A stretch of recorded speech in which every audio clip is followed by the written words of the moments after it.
Center adalah 110 tingkat. Sekiranya ia mengambil masa 1 saat untuk setiap tingkat untuk roboh, maka ia memerlukan 110 saat untuk roboh sepenuhnya.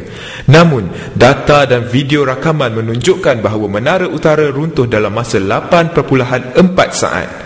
Runtuhan bermula di tingkat 94. Jika anda mencampak batu dari tingkat 94, maka batu itu akan jatuh ke tanah 8.4 saat kemudian. Ini bermakna kadar runtuhan menara itu adalah sama dengan kelajuan sesuatu objek yang jatuh tanpa rintangan. Bagaimanakah lantai keluli dan konkrit yang jatuh bertimpa-timpa boleh jatuh seolah-olah ianya tidak mempunyai rintangan? Hanya satu penjelasan tentang perkara ini. Bangunan tersebut telah dipasangkan bahan letupan sebelum serangan berlaku. Sisa-sisa bangunan tersebut jatuh dalam masa 8.4 saat kerana runtuhan tidak dirintangi oleh tingkat bawah. Kita diberitahu bahawa World Trade Center runtuh kerana kebakaran. Namun tidak pernah sekali kebakaran menyebabkan keruntuhan bangunan tinggi. Sebagai contoh, bangunan pencakar langit di Madrid, Sepanyol yang tingginya 32 tingkat. Kebakaran yang berlaku sangat teruk sehingga ia merebak dari tingkat ke tingkat, menyebabkan bangunan tersebut kelihatan seperti obor api. Keesokan harinya, masih terdapat kebakaran di tingkat bawah bangunan tersebut. Sebahagian bangunan tersebut tumbang dan bahagian atasnya pula roboh sedikit. Walau bagaimanapun, bangunan tersebut masih tidak runtuh dan ianya masih boleh menampung sebuah kren pembinaan di puncak bangunan tersebut. Jika dibandingkan, kebakaran yang berlaku pada menara selatan adalah kecil, sehinggakan ianya tidak merebak ke bahagian yang lain. Beberapa ahli bomba telah dapat naik ke zon kebakaran di bahagian menara selatan dan melaporkan bahawa kebakaran berlaku hanya di sesetengah tempat sahaja.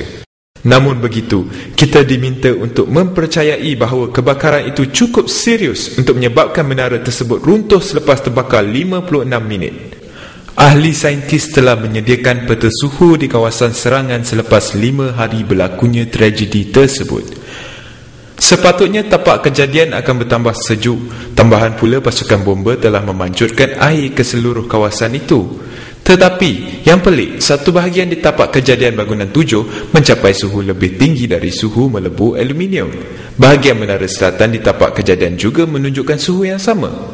Bagaimanakah sebuah bangunan yang telah runtuh selepas 5 hari masih mengalami tahap suhu yang sebegitu rupa? Pengurus dua syarikat yang menguruskan pembersihan tapak kejadian memberitahu Christopher Berlin bahawa besi-besi di bahagian bawah tanah di bangunan menara kembar telah melebuh. Bahan letupan menghasilkan suhu yang amat tinggi. Suhu yang dihasilkan oleh bahan letupan tidak dapat mengalirkan haba dan terperangkap di dalam tanah. Ini menyebabkan besi dari runtuhan lebuh.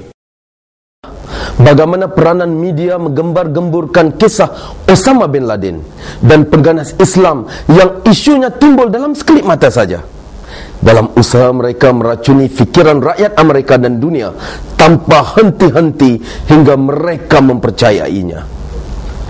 Salah satu bukti lagi mengapa kerajaan Amerika terlibat dalam tragedi ini adalah kerana tiada satu pun rangkaian berita tidak mahu langsung bercerita mengenai kemungkinan bahan letupan digunakan di World Trade Center kerana takut membongkar rahsia di mana kerajaan terlibat dalam jenayah yang dahsyat ini. Satu lagi sebab ialah kemungkinan televisyen, akhbar dan majalah dikawal oleh satu kelompok kecil manusia. Kelompok inilah yang tidak membenarkan wartawan untuk membincangkan perkara letupan yang telah berlaku di World Trade Center. Mereka menunjukkan kepada kita banyak gambar-gambar Osama bin Laden daripada menceritakan tentang penggunaan bahan letupan. Penyiaran gambar-gambar ini menimbulkan sentimen anti-Arab dan memperdaya orang ramai untuk mempercayai bahawa pengganas Arab yang bertanggungjawab atas serangan itu. Pihak media sebenarnya hanya mempermainkan emosi dan bukannya memberi maklumat yang tepat. Ada juga artikel atau rancangan televisyen cuba memperbodohkan kami. Sekarang 3 rangkaian televisyen berbeza telah mengkritik kami. Rancangan-rancangan sebegini tidak memberi maklumat serius untuk menidakkan hujah kami. Sebaliknya, mereka menggunakan penghinaan supaya kami ditertawakan oleh masyarakat. Buku yang bertajuk Painful Question telah berada di pasaran selama 3 tahun, tetapi buku ini telah dipinggirkan oleh majalah dan rancangan televisyen. Saya belajar di MIT dalam bidang kejuruteraan elektrik selama 8 tahun. Saya ada banyak pengalaman praktikal dalam kejuruteraan. Pertama kali saya lihat cara runtuhan, saya percaya yang letupan telah berlaku dan bukan secara kebetulan. Dari pemerhatiannya, jelas menunjukkan terdapat beberapa letusan kecil yang keluar dari bangunan tersebut. Ini adalah jelas tanda pemusnahan terkawal.